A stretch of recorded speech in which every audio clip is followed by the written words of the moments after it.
আছেন হাফিজ মজুমদার, ওনার একটা শেয়ারও নাই, অথচ উনি বোর্ড অফ ডিরেক্টরের মেম্বার এবং চেয়ারম্যান। কিভাবে?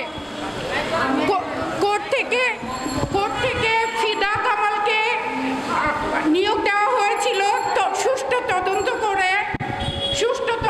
করে সত্যিকারে যারা পরিচালনা করবে উপদেষ্টার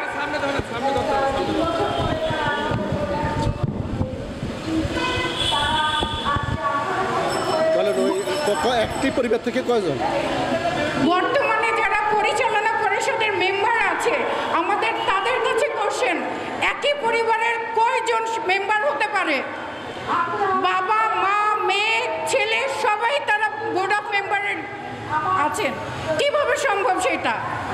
ফিদা কামালকে দিয়েছিল একটা সুষ্ঠু তদন্ত করে সত্যিকারে যারা উদ্যোক্তা পরিচালক তাদেরকে জায়গায় প্রতিষ্ঠিত করতে, কিন্তু সেটা না করে ফিদা কামালের একটা চেয়ারও নাই, কিন্তু সেও এখন বোর্ড অফ ডিরেক্টরের মেম্বার। কিভাবে সম্ভব হলো এটা? আর বর্তমানে যে সিইও আছেন উত্তম কুমার সাধু, উনি হচ্ছেন নামে মাত্র সিইও। একজন ডিরেক্টর কি রোজ অফিসে আসতে পারে? অথচ আদিবা রহমান যিনি রোজ অফিসে আসেন এবং সকল ধরনের সিদ্ধান্ত সেই নেয়। আমরা তীব্র প্রতিবাদ করতেছি, মূলত তার সিদ্ধান্তে পুরো জনাবা আদিবা রহমান, আরও 7-8 জন আছে, উত্তম কুমার সাধু সিইও, পল্লব ভৌমিক, মাসুদুর রহমান, পল্লব ভৌমিক তো বললাম, পল্লব ভৌমিক, এহতেশাম যিনি আইটি ডিপার্টমেন্টে আছেন, তার আসলে সিএফও আছেন মিল্টন ব্যাপারী। মূলত 7-8 জনের সমন্বয়ে পুরো ডেল্টা লাইফ পরিচালিত হচ্ছে। ডেল্টা লাইফের প্রায় সদস্য যারা কর্মকর্তা কর্মচারী আছেন প্রায় 4000 সদস্য। আচ্ছা, ঠিক আছে, আমি বলতেছি এখানে আসলে মূলত একটা বোর্ড অফ ডিরেক্টরে একটা ফ্যামিলি থেকে 2 জনের বেশি মেম্বার হতে পারবে না। তো যদি 2 জন মেম্বার হয় তাহলে সেখানে ওই পরিবার থেকে 10%-এর উপরে শেয়ার রাখতে পারবে না।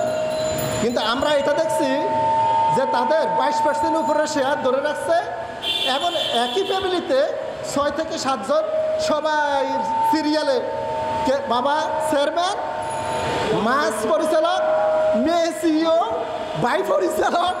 কি যে অবস্থা, মানে কি খাবে না খাবে, মানে যেখান দিয়ে দেখে শুধু খাবার আর খাবার।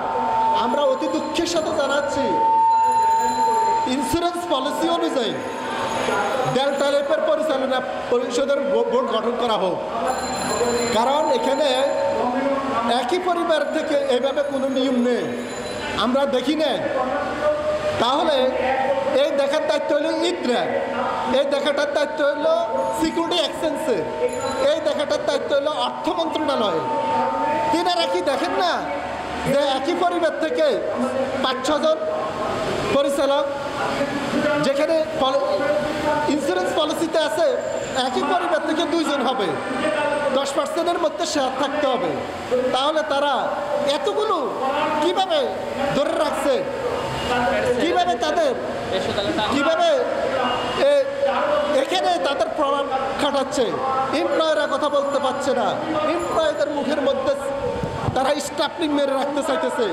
তাদের উদ্দেশ্য হলো আমরা খাবো দাবো বুঝ বাঁচতে যাবো, কোনো আওয়াজ করা যাবে না, যে আওয়াজ করবা তাকে টার্মিনেট করা হবে। আর প্রথমে তারা বলে তোমরা চাকরি ছাড়া না ছাড়লে টার্মিনেশন। খুব সুন্দর সিস্টেম, এত সুন্দর সিস্টেম বাংলাদেশের কোথাও কোনো কোম্পানিতে আছে বলে আমাদের জানা নাই। তাই অল্প কথায় আমরা বলতে চাই, ইন্স্যুরেন্স পলিসি অনুযায়ী ডেল্টা লাইফের পরিচালনা পরিষদ গঠন হবে। এখানে আমাদের কথা হবে না, তাদের কথাও হবে না, যা আইন আছে তাই হবে।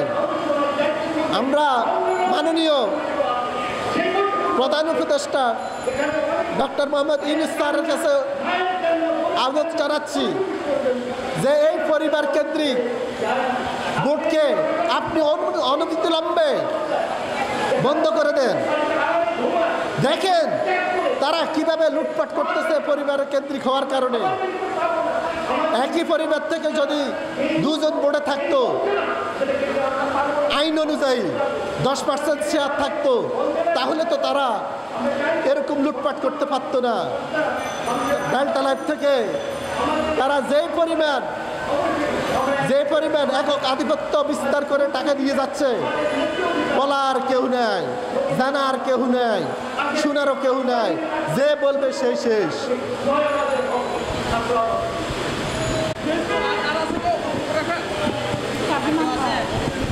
Ada